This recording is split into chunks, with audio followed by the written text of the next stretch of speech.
Hello, folks. Welcome to episode 2 of Take 'em to the Tool Shed.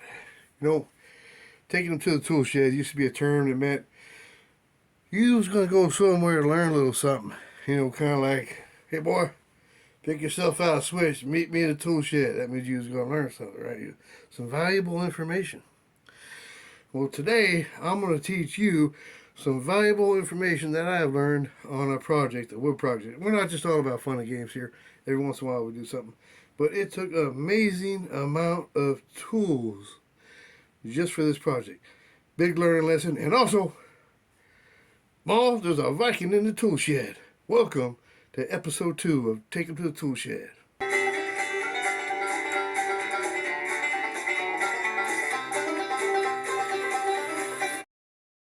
All right, at the bottom of the stairs, there's a little landing about 5 by 5, not big. And my mom wanted to tear out this linoleum in there and put in a hardwood floor. She'd bought some hardwood floor at Costco. So under it is this black goo like venom.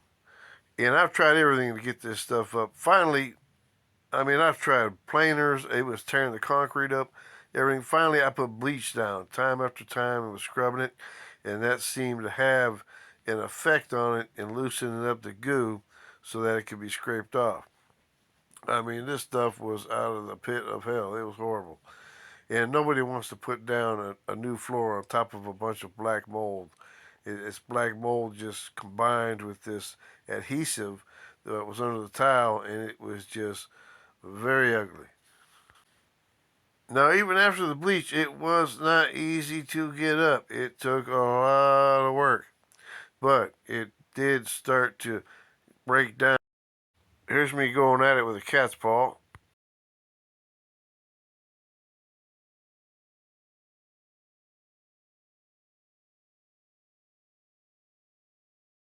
Or, excuse me, flat bar, rather.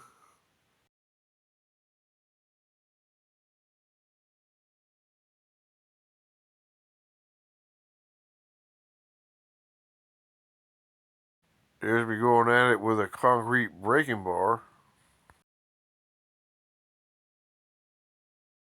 Well, to make a long story short, finally I got the majority of this stuff up. It was just, some parts were just staying too bad or whatever, but it's all right. They were killed by the bleach, and it's time to lay the floor down. So to prevent this from happening again, so vacuum it up, get all that loose stuff out of there with the vacuum cleaner, so it'll be nice and dry, and I'll have a solid surface to lay down a bead of caulking.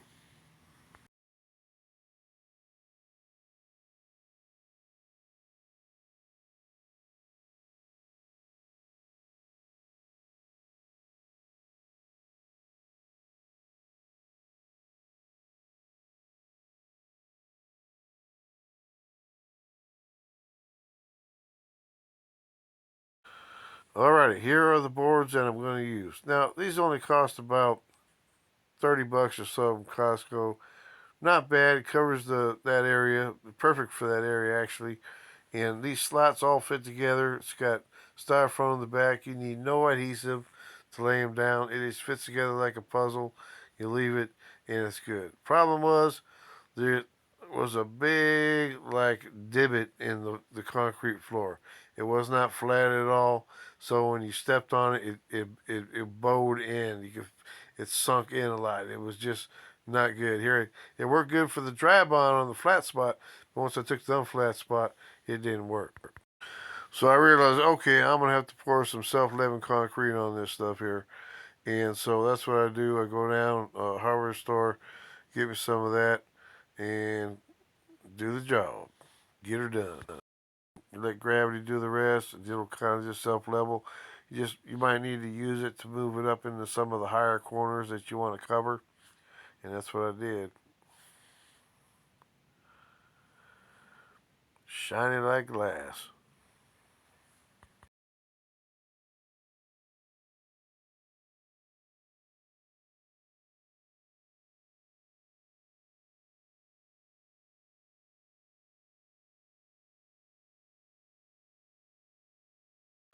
Looks good, smells good. That old moldy smell's gone, and it is looking like it is ready to lay down some boards on it. in about 4 hours. Alright, now one thing I have learned in this here tool shed episode is do not use a standard operated battery drill for trying to mix self-leveling concrete.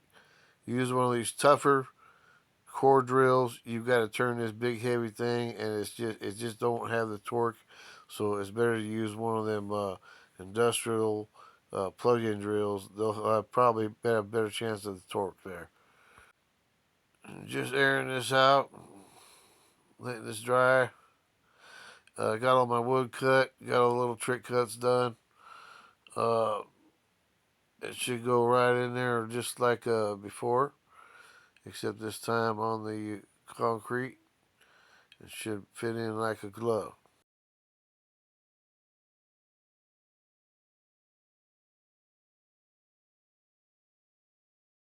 Alright, it dries up, put the boards in, they fit in there great and everything. Only problem is, it has that little bit of a dip still.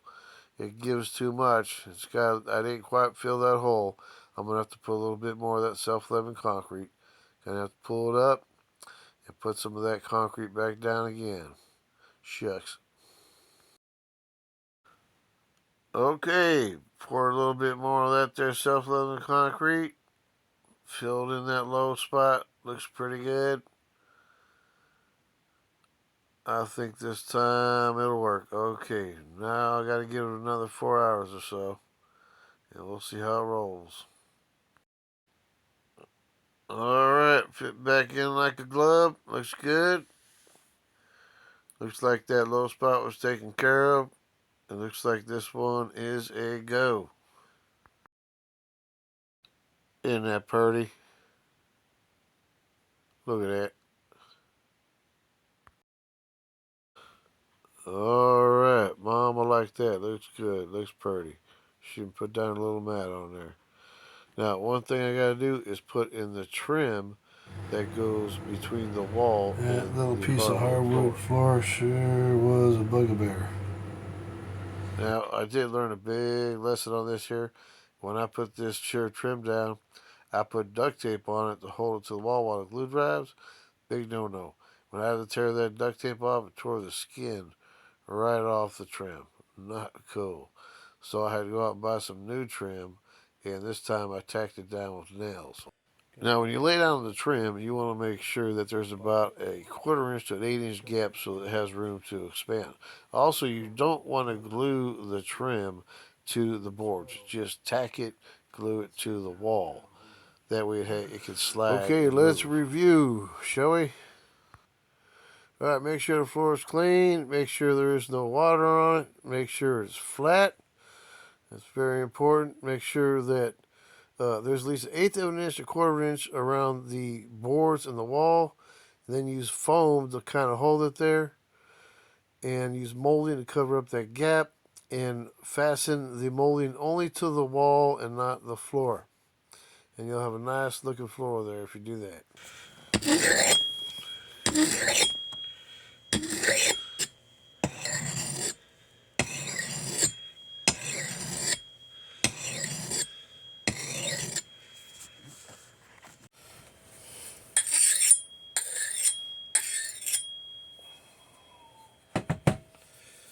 This old axe right here has been around for, well, it's been around a lot longer than I have.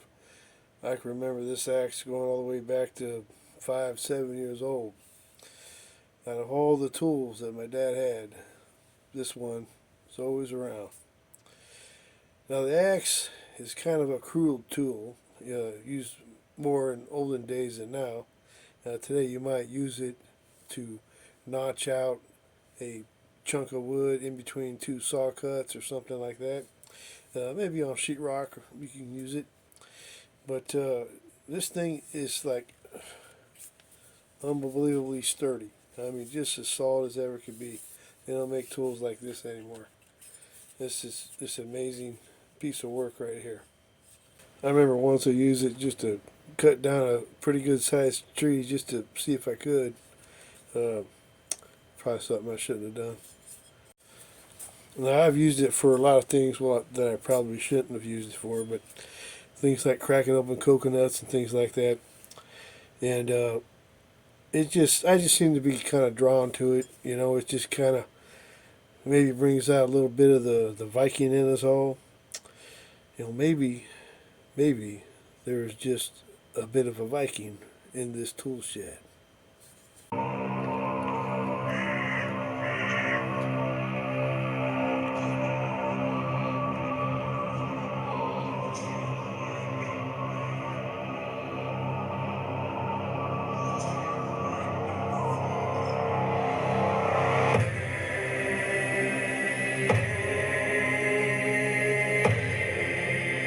They came from Scandinavia.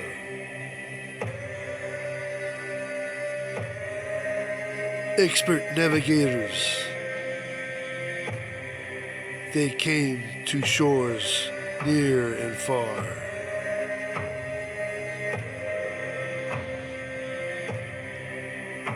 And when they found what they wanted,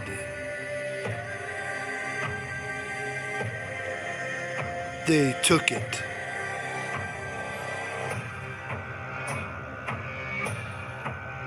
Fierce warriors.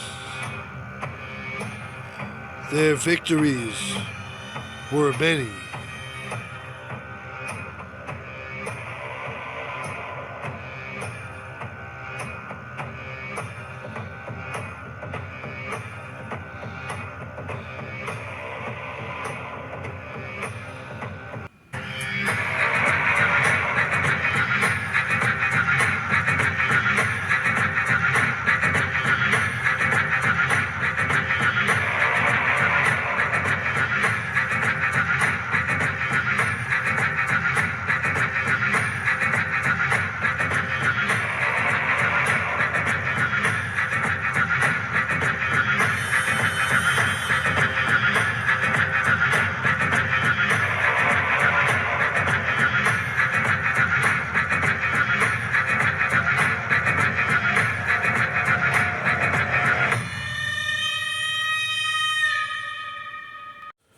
A lot of people wondered what happened to the Vikings. Well, the people themselves didn't go anywhere. It's just that they changed their way of life. Most of them became Christians and adapted a farming community. And as we got closer to the modern era, Vikings faded away. Or have they?